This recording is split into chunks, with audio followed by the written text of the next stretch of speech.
आप सभी का हार्दिक स्वागत, हार्दिक अभिनंदन। प्रिय विद्यार्थियों, बीए सेकंड ईयर हिंदी साहित्य बीए सेकंड ईयर हिंदी साहित्य का फर्स्ट पेपर यानी रीतिकाल वाला जो पेपर है, उसमें से आज हम गणानंद का दूसरा भाग पढ़ेंगे। गणानंद का पहला भाग हमने पढ़ा जिसमें उसका परिचय पढ़ा, गणानंद से संबंधित उसकी जो काव्य विशेषताएं हैं वो पढ़ी। इसके अलावा दो तीन पदों का हमने यानी उनकी व्याख्या भी पढ़ी और उनकी काव्य विशेषताओं को अच्छी तरह से जाना। मैं समझता हूं कि पहला भाग आपके अच्छी तरह से समझ में आया है, तो अब आप दूसरा भाग भी अवश्य ही देखिए, ताकि आपके लिए जो आपके पाठ्यक्रम में निर्धारित पाठ्यक्रम में जो व्याख्याएं दी गई है उन व्याख्याओं को पढ़ेंगे। गणानंद के हम टोटल 3 वीडियो पढ़ेंगे, जिनमें से एक वीडियो हम पढ़ चुके हैं, एक ये पढ़ रहे हैं। इसके बाद एक और वीडियो आएगा और वो वीडियो जो है वो जो मुख्य मुख्य जो प्रश्नोत्तर है, अर्थात गणानंद में से, गणानंद के पार्ट में से 3 जो मोस्ट जो क्वेश्चंस बनते हैं उन क्वेश्चंस का एक वीडियो और होगा, तो उस वीडियो का भी आप इंतजार करें। यह वीडियो देखने पर आपको पता है कि इसमें से जो व्याख्या आती है वो व्याख्या लगभग 10 अंकों की होती है, तो एक ही पार्ट से अगर 10 अंक क्लियर हो रहे हैं तो बहुत अच्छी बात है। तो इसलिए आप इसको ध्यानपूर्वक देखें, पूरी व्याख्या को अच्छी तरह से देखें। और गणानंद जो है वो एक प्रेम का कवि माना जाता है, प्रेम की पीर का कवि माना जाता है। तो उसके बारे में आज हम पढ़ते हैं। अगर आपने चैनल को सब्सक्राइब नहीं किया है तो सब्सक्राइब कर लीजिए, ताकि जब भी वीडियो बनता है तो उसका नोटिफिकेशन आपके मोबाइल पर आ जाए। आज हम पढ़ेंगे गणानंद का काव्य सौंदर्य और गणानंद के जो कवि सवई है उनकी व्याख्या पढ़ेंगे और मुख्य प्रश्नोत्तर है ये तो तीसरे वीडियो में पढ़ेंगे। यानी गणानंद के काव्य से संबंधित भी हमने पढ़ लिया, उसकी परिचय भी पढ़ लिया, कवित सवैयों की व्याख्या पढ़ेंगे, उसके बाद मुख्य प्रश्नोत्तर भी पढ़ेंगे। आपके लिए इस चैनल पर सारे विषय पढ़ाए जाते हैं, जैसे हिंदी लिटरेचर है, पॉलिटिकल साइंस है, ज्योग्राफी है, हिस्ट्री है, सोशियोलॉजी है, इसके अलावा कंप्यूटर है, इसके अलावा आपके एनवायरनमेंट है, यानी गांधी जीवन और दर्शन है, आपके जैसे जनरल हिंदी है और जनरल इंग्लिश है, सारे विषय पढ़ाए जाते हैं, तो आप अवश्य ही देखें। तो आइए देखते हैं आज के इन व्याख्याओं को देखते हैं। देखिए पहली व्याख्या देखिए, ये इसमें से पहले हम 3 व्याख्याएं पढ़ चुके हैं, अब हम चौथी व्याख्या पढ़ेंगे और इसको हम पढ़ के देखते हैं कि क्या कहते हैं कि मीत सुजान अनित करो जिन हाहन हुजिय मोहि अमोहि डीठी को और कहूं नहीं ठोर प्रीत रावर रूप की दोही एक विशास के टेक लहे एक विशास की टेक गहे लगी आशा रहे बसी प्राण बटोही हूँ घन आनंद जीवन मूल दई कित प्यासा न मारती। कितनी अच्छी बात कही है। इसमें भी हमें बात वही है, प्रसंग से चलना है, फिर व्याख्या करनी है और उसके बाद में विशेष लिखना है। तो हम प्रसंग जो है इसके लिए हम ये लिखेंगे कि प्रस्तुत काव्यांश या प्रस्तुत पद्यांश महाकवि या रीतिकालीन कवि, रीतिकाल के मुक्त छंदों के प्रवर्तक कवि यानी गणानंद द्वारा विरचित है और इसमें कवि ने अपनी प्रियतमा सुजान के प्रति प्रेम को प्रदर्शित किया है और अपने सुजान को यानी अपने प्रेम के बारे में बताया भी है। तो अब हम इसकी व्याख्या करके देखते हैं। यानी मीत सुजान अनीत करो, अनीत का अर्थ होता है अन्याय। क्या अर्थ होता है? अन्याय होता है। हा हान हुजिय मोही, मोही यानी मोहित करके और अमोही यानी निर्मोही। तो यानी गणानंद अपनी प्रेयसी या अपनी प्रेमिका सुजान से कहते हैं कि हे सुजान, तुम मेरी मित्र होकर के या मेरी जो प्रीत है इसके प्रति इतना अन्याय मत करो। हाहन हुजिय मोही अमोही, अर्थात आपने मुझे मोहित कर लिया और स्वयं निर्मोही हो गए हो। अर्थात आपने मुझे मोहित करके और स्वयं जो है वो निर्मोहित बन गए हो। डीठी को, डीठी मतलब दृष्टि, डीठी का अर्थ दृष्टि या आंखें, डीठी को और कहूं नहीं ठोर, अर्थात मेरी दृष्टि को देखने के लिए कोई दूसरा ठोर नहीं है। अर्थात रावर रूप की, रावर फिर दृग रावर रूप की दोई, अर्थात मेरी जो आंखों में है आपका ही सौंदर्य छाया हुआ रहता है, आपका ही जो सौंदर्य है उसी पर मैं मोहित हूं। यानी मेरी दृष्टि है वो कहीं पर भी नहीं टिकती है, मेरी दृष्टि के लिए कोई अन्य आकर्षण नहीं है, आपके सिवा मैं है वो किसी को नहीं देखता हूं। अर्थात मेरी जो आंखें हैं वो आपको ही हमेशा देखती रहती है। एक विश्वास, विश्वास मतलब विश्वास, एक विश्वास की टेक गहे लगी, आस रहे बसी प्राण बटोई। प्राण बटोई यानी प्राण रूपी राहगीर, प्राण रूपी पथिक। और मेरे प्राण रूपी पथिक मात्र एक विश्वास पर टिके हुए हैं। एक ही सहारा है, एक ही सहारा लेकर के मेरे प्राण बसे हुए हैं, और वो सहारा यह है कि आप लौट कर आओगे और फिर तुम्हारे दर्शन होंगे और मैं आपके फिर से दर्शन करूंगा। अर्थात आपकी आस में, आपके दर्शनों की आस में, या आपके दर्शनों की आशा लगा करके मेरे जो प्राण रूपी पथिक है वो टिके हुए हैं। अर्थात आपके दर्शन करने के लिए मेरे प्राण है वो लालायित है। हूं घन आनंद जीवन मूल, जीवन मूल जीवन का आधार, कित प्यास इमारत मोही। तुम्हारे विश्वास पर ही मेरे प्राण अब तक अटके हुए हैं। गणानंद कहते हैं कि हे प्रिय, तुम अत्यंत आनंद प्रदान करने वाली हूं घन आनंद जीवन मूर्ति, अर्थात तुम मेरे इस जीवन को आधार देने वाली हो, जीवन को आनंद प्रदान करने वाली हो, तुम मेरे जीवन के आधार हो, फिर क्यों मुझे अपने रूप की प्यासी मार रहे हो, अर्थात अपना दर्शन क्यों नहीं देती। तुम्हारे रूप के लिए मैं प्यासा हूं, फिर मुझे क्यों प्यासे मार डाल रही हो। कहने का अर्थ है कि मेरी दर्शन पिपासा जो है उसे शांति क्यों नहीं करती हो। तो इसमें रूपक अलंकार है आपकी, और अनुप्रास अलंकार है। रूपर तो आपके रूपक यहाँ पर है, प्राण बटोही, प्राण रूपी बटोही यहाँ पर है, और हा हा न हुजिए, अर्थात यहाँ पर अनुप्रास अलंकार भी है। अनुप्रास में अंत्य अनुप्रास है। हूं घन आनंद जीवन मूलदयी कि प्यास निमारती मोही, यानी मोही अमोही, इसमें यमक अलंकार भी है, यमक अलंकार भी है। यमक में कौन सा है, सबंग यमक है, सबंग यमक है इसमें। तो ये आप देख लीजिएगा। अगला जो है वो आप देखिए, अगले में है सोए न सोएबो जागे न जाग अनोखी, सोए न सोएबो जागे न जाग अनोखी लाग सु आंखन लागी, देखत फूल पे भूल भरी यह सूल रहे नित्य खींचत जागी, चेटक जान संजीवन मूर्ति रूप अनूप महारस पागी, कौन वियोग, कौन वियोग दशा घन आनंद मोमदि संग रहे अति खागी। क्या कह रही है, प्रसंग अपने को वैसे ही लिखना है कि प्रस्तुत कवितांश है वो घनानंद द्वारा विरचित सुजान प्रेम से उद्धृत है। इसमें यानी अपनी विलक्षण वियोग दशा का वर्णन करते हुए कवि ने विरहिणी नायिका को संबोधित करके कहा है, सोए न सोए वो जागे न जाग अनोखी ये लागू न आंख न लगी। सोने पर अर्थात सो नहीं पा रहा हूं, जागते हुए अच्छी तरह से जग भी नहीं रहा हूं, अनोखी ये विलक्षण लाग सु आंख न लगी। कवि क्या कहते हैं, कवि कहते हैं कि वियोग की विलक्षण दशा के कारण सोने पर न तो सो पा रहा हूं और न ही जागते रहने पर जगना हो रहा है। अर्थात न तो मैं जाग रहा हूं, ना ही मैं सो पा रहा हूं। अर्थात न तो ठीक तरह से सोना हो रहा है और न ही ठीक तरह से मैं जागते रह रहा हूं।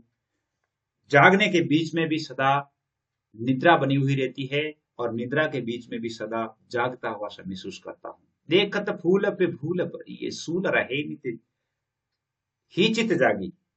कवि क्या कहते हैं, कवि कहते हैं ऐसी जो विलक्षण दशा है, इस विलक्षण दशा में सोने और जागने की क्रिया लग गई है, और अब तक ये आंखें प्रियतम को देखती रहती है और वे तब प्रफुल्ल रहती है।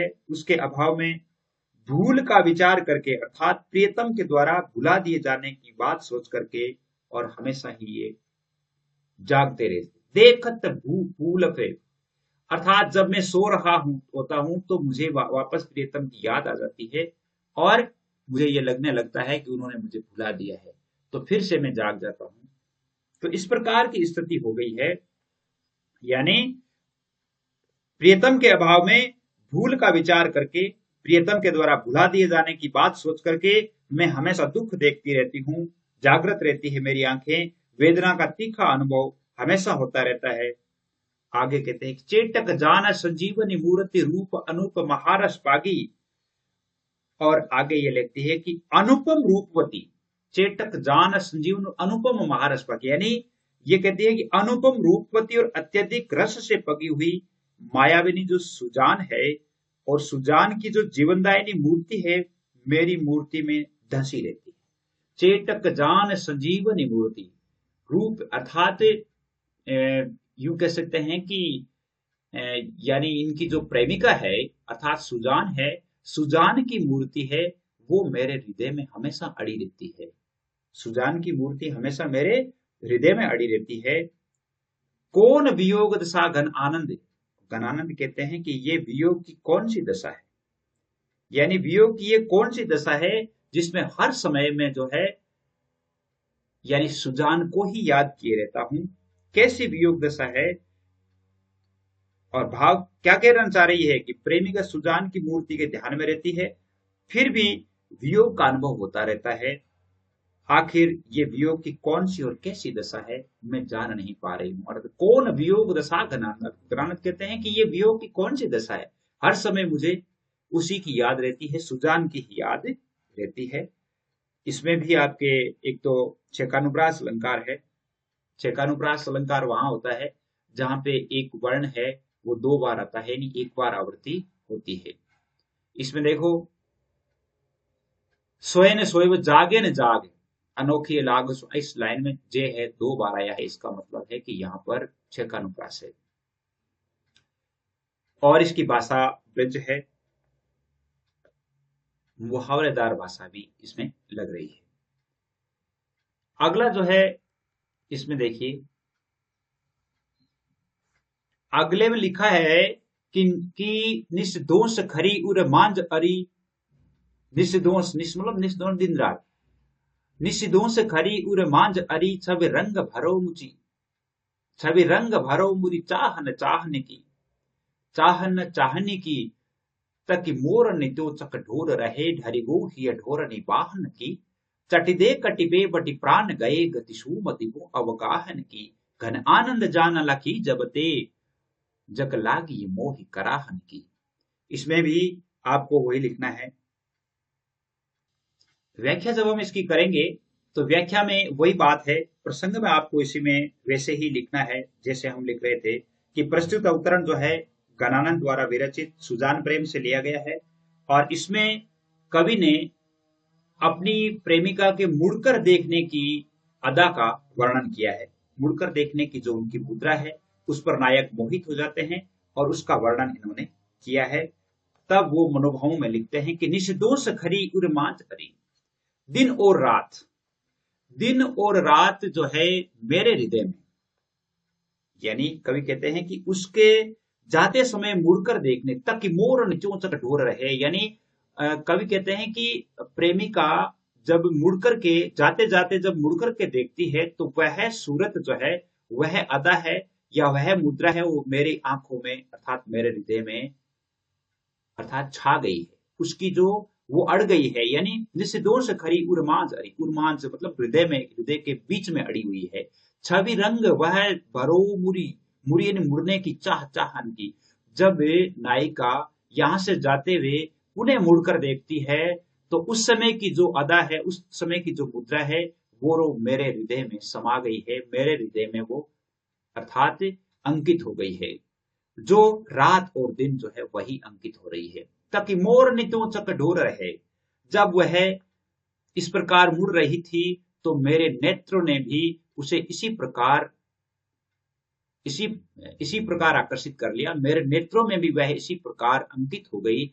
डारिगो ही डोर निवाहन की, और मेरे नेत्र भी उनके पीछे पीछे चल दिए। अर्थात जब उनकी जो छवि थी, यानी यूं कह सकते हैं कि वो समाई हुई रहती है, और जैसे ही उसने जाते समय मेरी ओर मुड़कर के देखा, वैसे ही मेरे नेत्र उसके लिए साथ हो लिए, अर्थात मेरे नेत्र भी उसके साथ चलने लगे, और उसके साथ साथ चलते चलते ढलने के समान ही मेरा जो हृदय है वो भी ढल करके उसकी तरफ बहने लगा। ढोरनी वाहन की, चटिदे कटिपे बटि प्राण गए, जब वह नायिका अपनी कमर में शीघ्रता से बल देकर, चटिदे कटिपे बटि प्राण गए, अर्थात जब वह अपनी कटी यानी कमर पे जो ही उसने शीघ्रता से अपनी कमर में जब बल खाया, अर्थात अपनी कमर को शीघ्रता से बल देकर के जो ही आगे बढ़ी, गतिशोमति में अवगाहन की, तो वैसे ही मेरे प्राण भी उसमें तन्मयता से डूब गए और उसके साथ चले। गतिशोमति में अवगाहन की, यानी जो ही उसने अपनी कमर पर बल देकर के और वो मटकते हुए चलने लगी, और उसी सूरत पर मेरा मन है वो भी मोहित हो गया, उनके पीछे पीछे चला गया और उन्हीं के साथ वो चला गया। घन आनंद जान लखी तब ते। घनानंद क्या कहते हैं? घनानंद कहते हैं कि जब से मैंने यानी आनंद देने वाली जो सुजान है उसको जब से देखा है, जत लागी ये मोही कराहन की, तब से मैं घायल की तरह कराह रहा हूं। अर्थात जब से मैंने आनंद प्रदान करने वाली सुजान का दर्शन किया है, तब से जो है मैं घायल की तरह जब यानी रट रहा हूं, तब से मैं यानी एक घायल की तरह कराह रहा हूं, अर्थात उसी की रट लगाए रहा है। मेरा हृदय जो है वो घायल हो गया है और उसी की रट में रात दिन रट लगाता रहा है। तो इसमें भी आपके अनुप्रास अलंकार है और इसमें एक सुजान के प्रति प्रेम की अनन्यता का वर्णन इसमें किया गया है। अगला देखिए, अगले में देखिए, ये बहुत ही अच्छा है कि तब तो छवि पीवत जीवत है, अब सोचत लोचत लोचन जात जरे, हित तो सके तो सु प्राण पले, बिललात महादुख दोष भरे। विललात महादुख दोष भरे, घन आनंद मीत सुजान बिना, सब ही सुख साध समाज डरे। तब हार पहाड़ से लागत है, अब आने के बीच पहाड़ पड़े। तब तो छवि पीवत जीवत है, इसमें भी प्रसंग तो वही लिखना है कि सुजान प्रेम को दर्शाया गया है और कवि ने अपनी प्रेमिका के प्रति बहुत ही सुंदर प्रेम की वंदना की है। तो आप व्याख्या इसमें लिखेंगे कि सुजान को संबोधित करके और गणानंद कहते हैं कि हे गणानंद, जब इसमें क्या है कि संयोग का और वियोग का दोनों का वर्णन किया है। संयोग श्रृंगार और वियोग श्रृंगार। वियोग में क्या स्थितियां हो जाती है, संयोग में क्या स्थितियां हो जाती है, उनका वर्णन किया है कि तब तो छवि पीवत जीवत है, अर्थात संयोग काल में तो मेरा जो हृदय है, मेरी जो आंखें है, तुम्हारे रूप सौंदर्य का पान करके और जीवित रहता था। जब संयोग काल में तो मैं तुम्हारे रूप सौंदर्य का पान करके जीवित रहा करता था, अब सोचत लोचन जात जरे, अर्थात अब तो जो मैं आपके बारे में, अर्थात वियोग काल में जब मैं आपके बारे में सोचता हूं, तनिक भी चिंतन करता हूं, तो आंखें जलने लग जाती है, अर्थात आंखों से आंसुओं की धारा बहने लग जाती है। हित तोष प्राण पले, और संयोग काल में तो तुम्हारे प्राण से, तुम्हारे प्रेम से मेरे प्राण पलते थे, अर्थात मेरे प्राण है वो तुम्हारे प्रेम से पलते थे। बिललात महादुख दोष भरे, और जब वियोग काल की दशा में तुम्हें याद करता हूं तो मेरे प्राण रोने लग जाते हैं, अर्थात व्याकुल हो जाते हैं।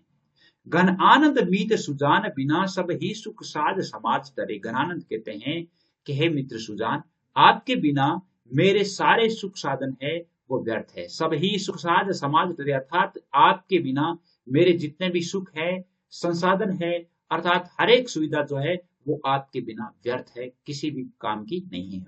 तब हार पहाड़ से लागत ही, अब आने के बीच पहाड़ पड़े, यानी एक समय था संयोग काल में तो आपके वक्ष स्थल पर धारण की गई माला भी हमारे आलिंगन में बाधा बनती थी, हमारे अर्थात हमारे मिलने में वो बाधक लगती थी, वो पहाड़ के समान लगती थी।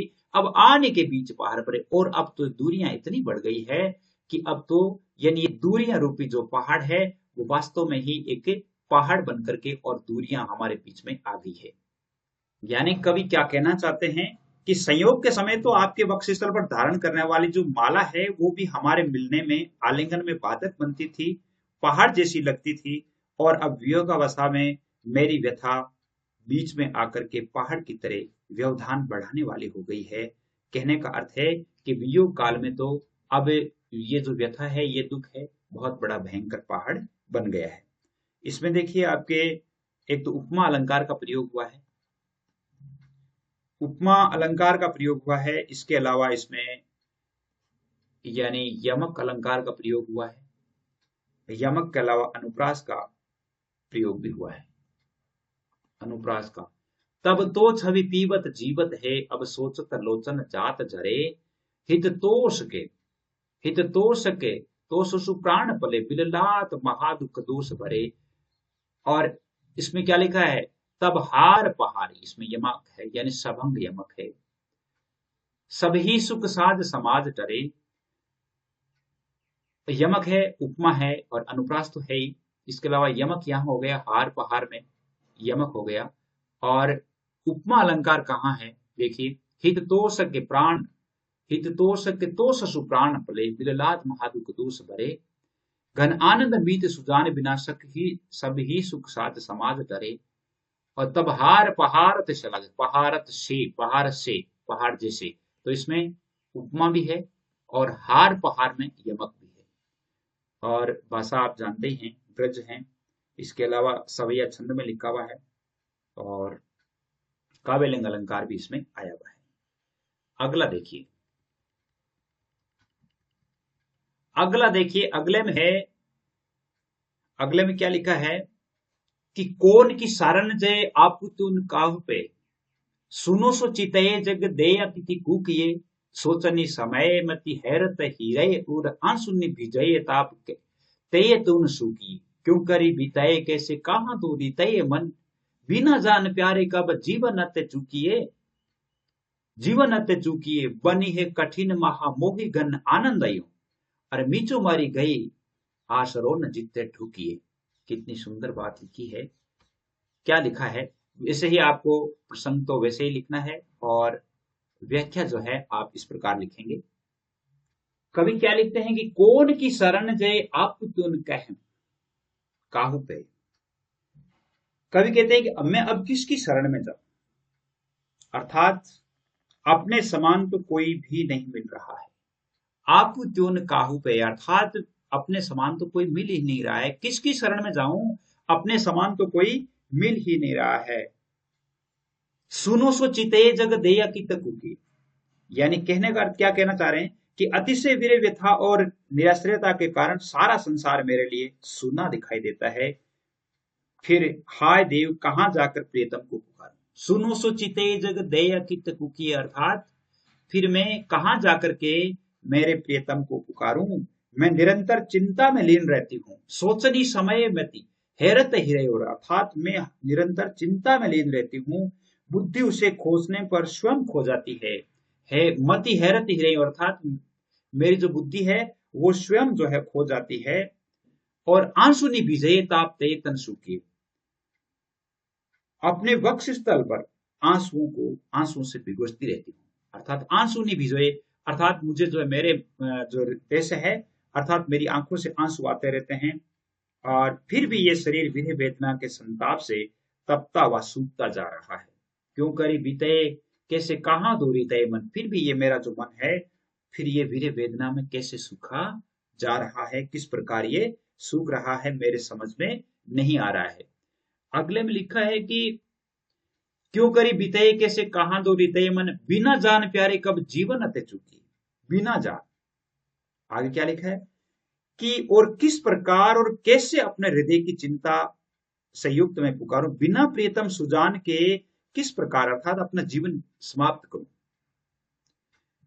यानी बिना जान प्यारे कब जीवन अते चुकी, अर्थात बिना सुजान के, प्रियतम सुजान के बिना मैं अपना जीवन कैसे समाप्त करूं, अर्थात प्रियतम सुजान को देखे बिना मैं मर भी नहीं सकता, मरा भी नहीं जाता। बनी है कठिन महा मोही घन आनंद यूं, कवि गणानंद कहते हैं कि इस तरह मेरे सामने बड़ी कठिन स्थिति आ गई है। मेरे लिए मृत्यु भी तो मर गई है। मृत्यु के मर जाने से अब मेरे लिए कोई दूसरा आश्रय स्थान नहीं है। बनी है कठिन महा मोही घन आनंद यूं, मीचो मरी गई आसरों, मीचो मृत्यु, मृत्यु भी मेरे लिए मर गई है जिसका मैं आश्रय लेता, अर्थात मृत्यु का की शरण लेता तो वो मृत्यु भी मेरे लिए तो मर गई है। इससे बड़ी बात और क्या हो सकती है। कहने का अर्थ क्या है कि वीर वेदना की जो कठिन स्थिति हो गई है, इसमें मुझे मृत्यु ही शरण दे सकती थी, किंतु उसकी भी मृत्यु हो गई है, अर्थात मुझे तो मृत्यु भी नहीं आ रही है, मौत भी नहीं आ पा रही है। इसलिए मैं कहां जाऊं और क्या करूं। इसमें भी अनुप्रास अलंकार का प्रयोग हुआ है और यानी जो प्रेमी की, या यूं कह सकते हैं कि गणानंद की अपनी अनन्य प्रेम निष्ठा का वर्णन इसमें किया है। अगला देखिए, हीन भये जल मीन अधीन कहा कछुमो अकुलानि समान। नीर स्नेही कुलाय कलंक निराश कहे के कायर त्यागत प्राणी। प्रीत के रीत सु प्रीति की रीत सु क्यों समझे जड़ मीत क पानी परे को प्रमाणे। या मन की जु दशा घन आनंद जीव को जीवन जान हो जाने। आप देखिए कितनी अच्छी बात लिखी है। इसमें कवि घनानंद कहते हैं और अपनी व्यवस्था बतला रहे हैं। इसमें क्या कह रहे हैं? हीन भये जल मीन अधीन। कवि क्या कहते हैं कि पानी में रहने पर भी मछली अपना प्रेम निभाने में सफल रहती है। हीन भये जल मीन अधीन कहा कछुमो अकुलानि समान। अर्थात जब तक मछली पानी में रहती है तो वो पानी के साथ अपना प्रेम निभाने में सफल रहती है, पर वो पानी से अलग होते ही मर जाती है। कछु अकुलानि अर्थात पानी से अलग होते ही वो क्या करती है? मर जाती है। जब मछली को पानी से बाहर निकाल दिया जाता है तो मर जाती है और मेरे समान वो आकुल नहीं होती। कहा कछुमो अकुलानि समाने, यानी वो तो पानी से निकलते ही मर जाती है, मेरी तरह व्याकुल नहीं होती। नीर स्नेह कुलाय कलंक निराश है कायर त्यागत प्राणी। कवि कहते हैं एक प्रकार से अपने प्रेमी जल को वो कलंकित करती है। नीर स्नेही कुलाय कलंक, अपने प्रेमी जल को वो कलंकित कर रही है कि तनिक दूरी होते ही वह स्वयं मर जाती है। निराश है कायर, अर्थात वह निराश है, उसे उम्मीद नहीं है, कायर है, इसलिए अपने प्रेम के बिछुड़ते ही वो प्राण त्याग देती है। अर्थात उसने मछली को यह कहा है कि मछली का प्रेम कोई प्रेम नहीं है, वह पानी से अलग होते ही स्वयं मर जाती है। इसलिए उसे वो तो पानी के लिए एक कलंक है, उसे इंतजार करना चाहिए। कहने का अर्थ है कि वो पानी को गंदला करके और वो मर जाती है। इस कारण थोड़ी सी विरह व्यथा मिलने पर ही वह अपने प्राण अलग कर देती है, ये तो ठीक नहीं है। आगे लिखा है कि प्रीतिक रीत सु क्यों समझे जड़, अर्थात जो मूर्ख होता है, जड़ बुद्धि होता है, वह प्रेम की रीति को नहीं जानता है। मीत के पानी पारे को प्रमाण, और अपने जल रूपी जो पानी है, अर्थात पानी रूपी जो प्रेमी है, उसमें पढ़ करके उसे गंदा ही करती है। यानी इसलिए वे प्रेम निर्वाह के बारे में नहीं जानती है। जरा सी वियोग व्यथा मिलने पर वह प्रेमी को छोड़ करके मर जाती है।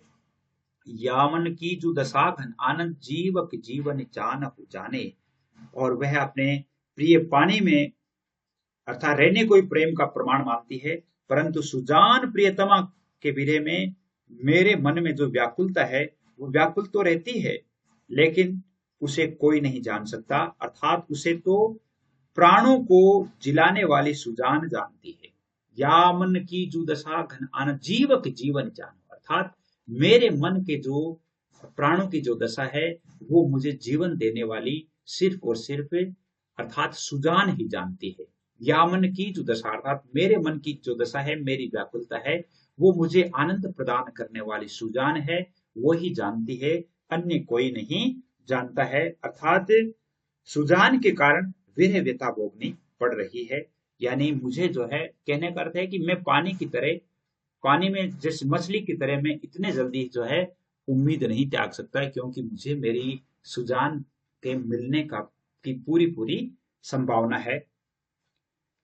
इसमें भी आपके अनुप्रास अलंकार है और श्लेष भी है। इसमें क्या है? श्लेष अलंकार भी है, यानी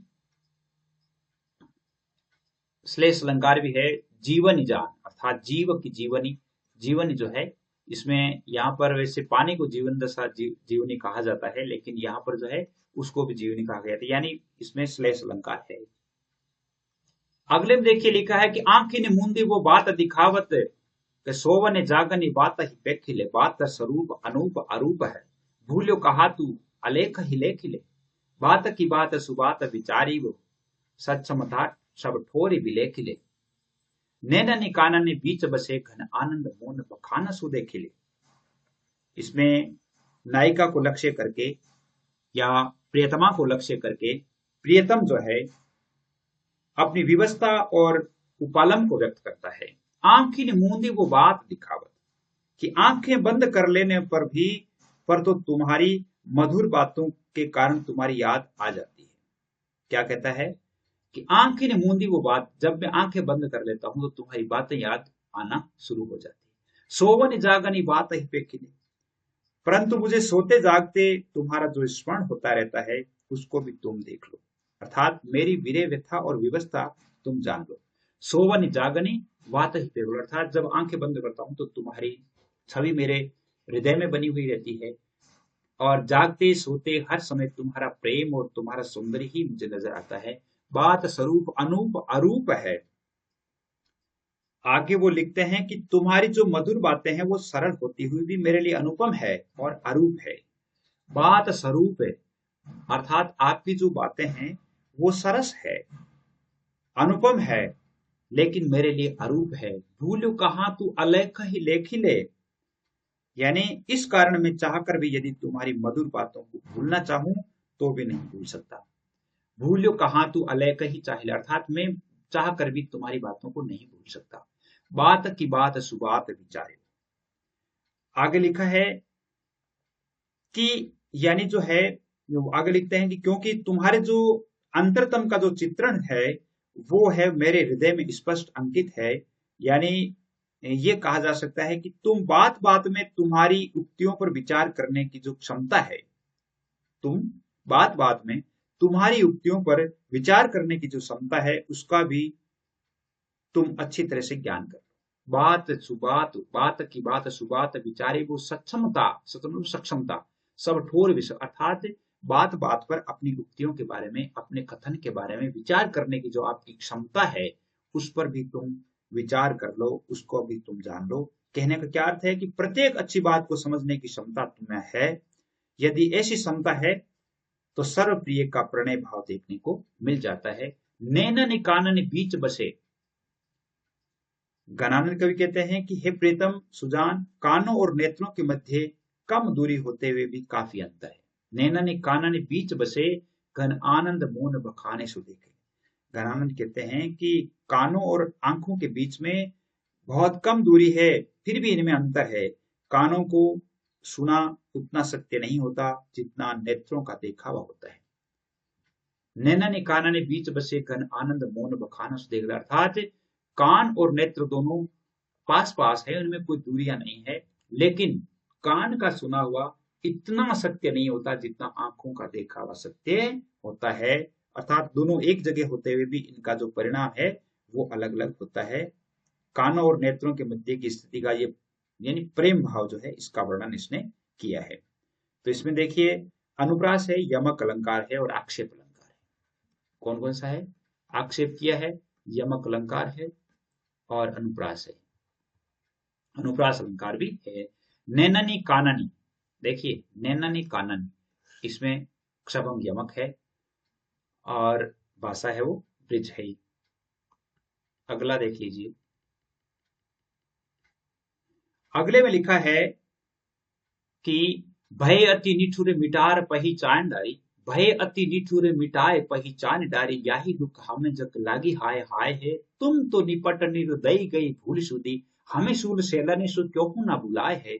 मीठे मीठे बोल बोली ठगी पही ले तो तब, अब जिये जारत कहाँ दो कौन न्याय है। सुनी है कि नाही ये प्रगति कहावती जू, सुनी है कि नाही ये प्रगति कहावती जू, काहू कल पाए है सु कैसो कल पाए। बहुत एक यानी एक नीति की बात बताइए इसमें। कवि क्या कहते हैं कि हे प्रीतमा, तुम अत्यंत निष्ठुर हो गई हो, अर्थात अत्यंत कठोर हो गई हो। मिटाए पहचान डारी, आपने मेरी पहचान को ही मिटा डाला, अर्थात तुमने मुझे याद करना ही छोड़ दिया, आपने मेरी पहचान को ही मिटा दिया। यही दुख हमें जग लागे हाय हाय, यही दुख जो है, इसी दुख के कारण जो है हम हाय हाय करते हैं, अर्थात हाय हाय की रट लगी हुई है, क्योंकि तुमने मुझे भुला दिया है, अर्थात तुम मुझे भूल गई हो। तुम तो निपट निर्दयी गई भूली शुद्धि, तुम तो इतनी निर्दयी हो कि तुम तो अपनी शुद्ध भूल गई हो, अर्थात तुम्हारे कारण, अर्थात तुम्हें तो बिल्कुल भी हमारी जरा भी शुद्ध नहीं है, तुम तो बिल्कुल ही हमें भूल गई हो। तुम्हारे प्रेम के कारण विरह वेदना की जो कसक है वो बर्छे की तरह हमारे अभी भी चुभ रही है। हमें शैल सूलन से क्यों ने बुलाया, अर्थात आपकी जो आपका जो प्रेम व्यवहार है वह मेरे लिए आज भी उस सूल की तरह चुभ रहा है। तुम तो इतनी निपट निर्दयी हो कि तुम तो प्रेम व्यवहार को भूल गई हो, मुझे भी भूल गई हो, अपने प्रेम को भूल गई हो, लेकिन हमें शूल सेला नहीं सू क्यों न बुलाए। अर्थात हम मुझे तो आपका वह प्रेम व्यवहार, आपके साथ किए गए प्रेम की जो वीर्य वेदना है, वो बर्छे की तरह कसक रही है। मीठे मीठे बोल बोल ठगी पहले तो तब, हे सुजान तुमने पहले तो मेरे साथ मधुर मधुर बातें करके मुझे ठग लिया, अर्थात अपना बना लिया। अब जी जारत कहाँ तो कौन आए है, और अब तुम मेरा हृदय जला रही हो, अर्थात मुझे विराग्नि से जला रही हो। बताओ ये कौन सा न्याय है। यानी ये तुम्हारा व्यवहार अत्यंत कठोर है और छल कपट वाला है, ये सब कुछ अन्याय है। लेकिन अंत में लिखा है, सुनी है कि नहीं ये प्रगति कहावत। हे सुजान, क्या आपने नहीं सुना कि एक कहावत जो बहुत प्रसिद्ध है, प्रगति कहावत जो, अर्थात एक कहावत जो बहुत प्रसिद्ध है, काहू कल पाए है सुखे सु कल पाए है। अर्थात जो दुख देते हैं वो कभी सुखी नहीं रहते हैं। क्या आपने वो नहीं सुना कि अगर कोई किसी को तड़पाएगा तो वह कैसे सुख चैन प्राप्त कर पाएगा।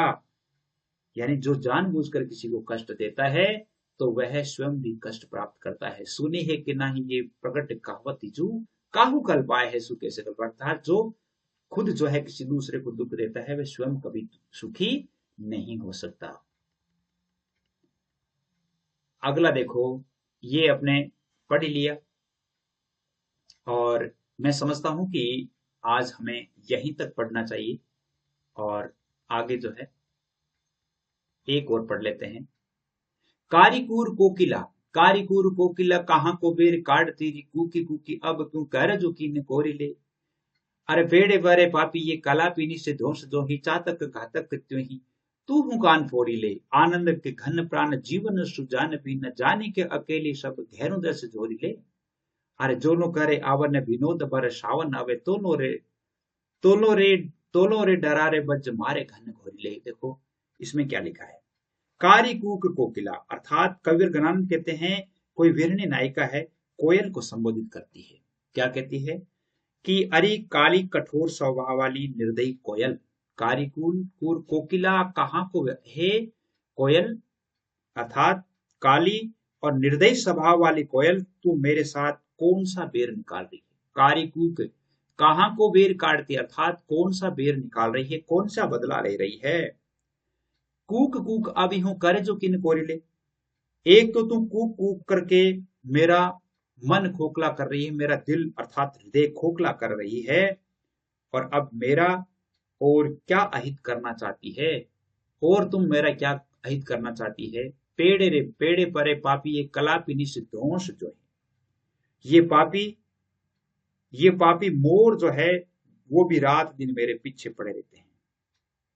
यानी ये पेरे पापी कलापी निष्दोष जो ही, चातक घातक त्यों ही तू कान फोड़ दे। अर्थात ये भी क्या करते हैं, ये भी मेरे पीछे पड़े रहते हैं, अपने टेर लगा करके मेरे मन को दुखाते हैं। अर्थात ये चातक यानी पपैये जो है प्यू प्यू टेर लगाते रहते हैं, और ये भी मेरे हृदय को दुखाते हैं, मन को दुखाते हैं। अरे चातक, तू भी मेरे प्राणों को नष्ट करने पर तुलावा है, तू भी प्यू प्यू की रट लगा करके मेरे कानों को फोड़ रहा है। आनंद के घन प्राण जीवन सुजान बिना, आनंद की वर्षा करने वाले बादल की तरह मेरे प्राणों के प्रिय प्रीतम सुजान के बिना मेरा जीवन एकदम नीरस बन गया है। यानी आनंद के घन प्राण जीवन सुजान बिना, अर्थात सुजान के बिना मेरा जो जीवन है वो नीरस हो गया है। यानी बादल की तरह मेरे प्राणों को प्रिय जो सुजान है उसके बिना मेरा जीवन एकदम नीरस बन गया है। मैं प्रियतम के बिना अकेली पड़ी गई हूँ, जाने के अकेले सब घेरों दस जोर लिया, अर्थात दसों दिशाओं से मैं घिर गई हूँ, अर्थात सब ओर से मैं मेरा जो है वो नीरस हो गया है। शायद ये जानकर ही कोयल मोर चातक ये सब मिलकर के मुझे अकेली को घेर रहे हैं। जो नो करे आवन विनोद बर सावन हवे। और अंत में नायिका कहती है कि जब तक मेरे लिए आनंद की वर्षा करने वाले प्रियतम आएंगे, तब तक ये अत्यधिक डराने वाले वज्र के मारे ये बादल घनघोर उमड़ते ही मुझे डराते ही रहेंगे। यानी जब नो आवन विनोद बरसावन, अर्थात जब तक मेरे प्रियतम नहीं आएंगे, मुझे आनंद प्रदान करने वाले प्रियतम जब तक नहीं आएंगे, तब तक जैसे चातक है, पपैया है, और ये सारे जो हैं मिल करके और मेरे साथ इसी प्रकार का व्यवहार करते रहेंगे, अर्थात वज्र के से बादल घनघोर उमड़ते ही रहेंगे, मुझे डराते रहेंगे। कहने का अर्थ है कि इसमें भी जो है नारी सुलभ, इसमें यानी नारी सुलभ जो प्रकृति का वर्णन किया गया है। नारी जो होती है प्रकृति से, उनकी प्रकृति जो होती है थोड़ी डरपोक भी होती है, तो इसलिए अब इसमें जैसे बरसात का महीना है, बरसात के महीने में वो अकेली हैं और अकेली देख करके वो स्वयं जब रोने लग जाती है, तो इस प्रकार का वर्णन इसमें किया गया है। अनुप्रास अलंकार का प्रयोग हुआ है और मनहरण कवित छंद है ये। मनहरण कवित है जिसमें 31 वर्ण होते हैं। मनहरण में 31 वर्ण होते हैं, 31 से 33 तक भी हो जाते हैं। मनहरण वर्ण है ये, कवित है। मैं समझता हूं कि आज इतना ही ठीक है। इसमें से ये आपके मुख्य मुख्य है, इनमें से आपके प्रश्न आ जाएंगे। आज के लिए बस इतना ही। जय हिंद, जय भारत।